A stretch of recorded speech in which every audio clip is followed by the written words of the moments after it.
Hey guys, welcome back to another video. And I know it's been about like a minute since I've made one and shit. Honestly, I haven't been keeping up with the build at all. But today, I guess I'm gonna just go over building shit because I basically am done. I just gotta do some wiring and shit like boost control, set up the E85 ethanol content sensor. But for the most part, the motor is, basically I'll put together. Everything's done. She's dropped it in and I had to get this custom fabbed out by Simply Fabrication out in Georgia. So, shout out to them. I had to drill a hole in the hood and shit, but honestly, I think this bitch look clean and shit. I told you I was gonna get the front mount done. Now I still gotta set up some wiring. I just connected the actual harness. And there's the content sensor. So I gotta get that done. Get my E85 fuel pump in there. Take a look on the interior real quick. Now interior wise, I went ahead and put more sound deadening and shit like that, and I got insulation, somewhat insulation. I had a rodent problem and I had them motherfuckers come in here and fucking eat everything. So I kinda had to deep clean the whole car. Redid the carpet as best as I could. Here is the ECU. As y'all can see, I just got to do like pinning. That's gonna go to the E85 content sensor. Interior wise, I'm keeping the back gutted, just got sound deadening going on and insulation and shit. Now here's the carpet. Ain't nothing crazy, but I like got mass loaded vinyl and shit, if y'all know about that shit. Put sound deadening underneath, mass loaded vinyl, and then I still got another like sound deadening carpet. So low-key went all out on that shit. I got insulation, like I said, nothing crazy and shit. But like I said, I gotta do that wiring, connect that shit. E85 harness right there. The yellow wire in red and black. Gotta put the fuel pump in. And yeah, now before we get into like the rest of the video, I want to go over the build real quick just to give y'all context over it. It is a start transmission, stock with LSD, but stock head. And the bottom end is basically what I went all out on. Basically, forged rods, forged pistons. I got new rod bearings, thrust bearings, and bearings. Sorry, main bearings. SS bottom end with ARP head studs and multi-layered, head gasket. Forward facing turbo manifold with 44mm wastegate, 3-inch turbo exhaust, 18 inches from the turbo to the top because like I said, had to get this custom made. 6260 turbo, originally T3, but it was rebuilt and refreshed by J-Pop, billet turbine and all that shit. I am just running like an EB wastegate and a tile, 50mm off valve with a 70mm throttle body, Skunk 2 Ultra, intake manifold, high flow fuel rail, fuel pressure regulator from AEM as well, 1050cc injectors, injector dynamics, 3-inch piping all the way from the throttle body, from the turbo. I'm probably missing a lot more, but this is just the basics, you know what I mean? I need to install the fuel pump, idle air control relocation done, set up my boost controller, then also do my E85 content sensor and all that, as well as just get some interior stuff done, like fixing up some wires, insulation, and a lot of other stuff, because I need this car to be comfortable to drive in. It is going to be my daily after I get it tuned, and I'll go for a conservative tune. I guess you can say a conservative build to be a conservative car, but I mean, I want to rip on it, you know what I mean? But I really just want to drive it as much as I can. She runs and shit, so I'll go put that up real quick.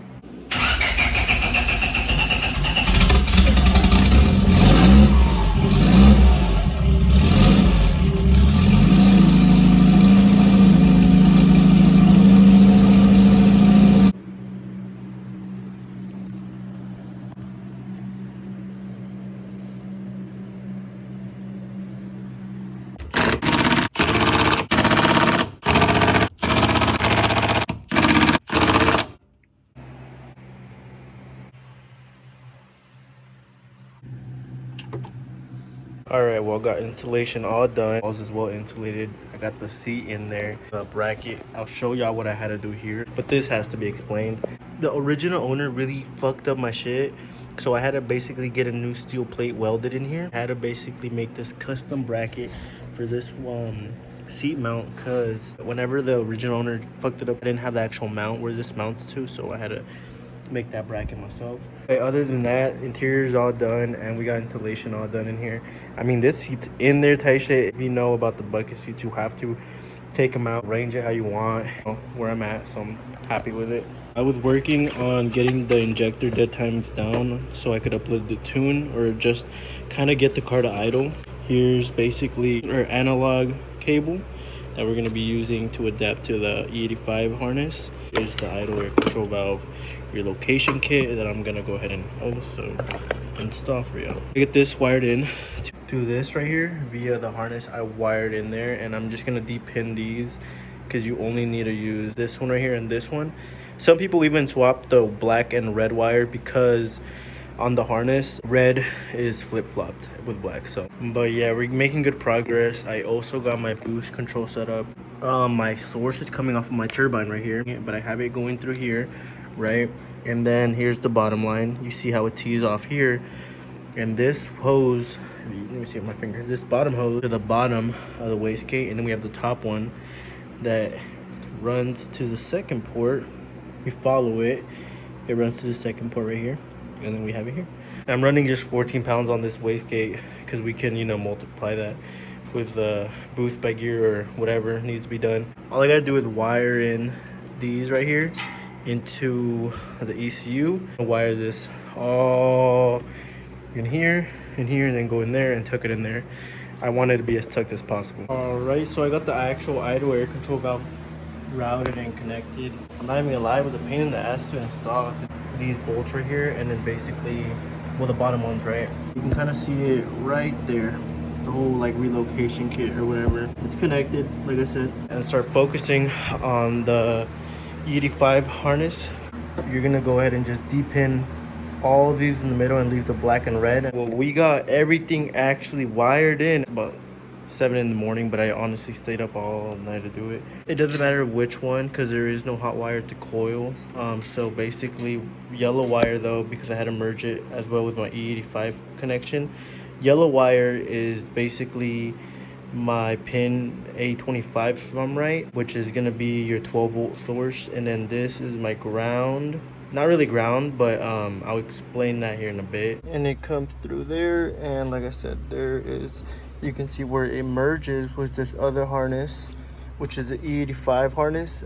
This as well is the 12-volt source for that harness. It merges and it goes into pin A25. And then we have, like I said, not really the ground, but this is the boost by gear pin. I forgot, I think it's A11. It goes in here, and like I said, I had to merge this one as well with just this, basically merged it into a single one. On the actual E85 connector, I was able to just de-pin it and run it like this. Like I said, ground, and then we have our analog connection. So this is my harness. Let's go to the ECU for the E85. We have our A clip here, which again has the boost solenoid connection, and then our 12-volt source that goes to our boost solenoid and our connection to our E85 harness that runs outside. So that's basically that wiring done. Our boost gauge mount got here, and I'm gonna be running this in the OEM clock location, or the name of the company. But yeah, they're pretty good. I've had them make that one, and I actually want to get a right hand drive one right here so I could actually run my, I want to get an AM volt gauge and probably run it up there. I'm gonna just wire this in. It's pretty simple. Runs to the back of there. You can use these for data logging, but usually I just use black and red for your power and ground. And it just has to be a 12-volt source. But yeah, and then this is, you'll just ground it out of the chassis. Your second part of the harness that runs into the engine bay to your boost sensor. Boost gauge is installed now. Honestly, looks clean. Basically the wiring, I have a couple added fuses here for my gauges. I basically merged the two positives coming off of this harness, and then I have this harness. I know it looks very janky, but this is one harness, this is another one. You can see how these two come to this one wire right here. This is my 12-volt source out on ignition. Here's my ground. These are data logging again, two grounds again, and here are my two positive ones. And here are my two harnesses, just to make it a little bit less confusing. This is actually how I have it set up. I have another harness right underneath it. That one again goes to my oil pressure sensor. Able to use a little nipple we have here. This one already has one here for the fuel pressure regulator. And right here we have another nipple. So I ran that with fitting it had to basically connect it. So that's how I'm getting my boost reading. All right, well, we got everything done and more that I wanted to do. I even went ahead and, you know, tightened up the suspension. Now, I'm not gonna lie, it's about a week later and I ran into a couple issues. For starters, the map sensor that I got sent out by PLM was defective and I was not able to run my tune in, and it runs fine, but I had to make like a tune with the stock parameters, and like I said, it runs fine. It's just that's a setback. Another setback that I really didn't consider was the oil drainage, because I need to get a scavenger, which I got, you know, just an Amazon one. I was watching reviews about it and I already went ahead and actually bulletproofed it. There's like a couple things you can do in these to basically bulletproof them, but I looked into it, pretty good reviews. Work that in there and mount it down there, you know. Now that's another one. Now the last hiccup, and this is probably the biggest one, but I'm taking it as a lesson. And leakage is great. Matter of fact, leakage is almost at like no leakage at all. Compression straight, but cylinder 3 is very offset. 275 cylinder 4, 2 and 1, but cylinder 3 is at 215. Honestly, I feel like some measurements are not right, and what I'm gonna have to do is re-gap the rings, which is fine. I already ordered some from Speed Factory and I'm just gonna redo it all, but I am gonna have to take off the bottom end and the head, which is fine. I'm gonna show you all the process of me doing that, you know, so fuck it, it is what it is, you know. But yeah, so in the next video, that's probably, I have 2 videos set up now. Scavenging for the turbo, setting that up, you know, basically setting the piston gap again. And I hit up Speed Factory since I'm running their gas nitrate steel rings, which they said you could run a little tighter. But anyways, that's gonna be it for this video. We got a lot done. I basically all gonna have to come off, but it's fine, you know. I'm really okay with it at this point. It's all a learning curve and process for me, and at least she's still looking good, you know what I mean. But yeah, we're getting closer every day, and I already have a tuner set up and everything, so that's why I'm not really tripping about it. As long as it's done right and I'm doing it, it's fine. Hopefully I have those next 2 videos coming up soon, and I can show you all the process of gapping these rings for boost and getting the car all set up and having proper drainage for the turbo. Anyways, y'all take care and thank y'all for tuning in.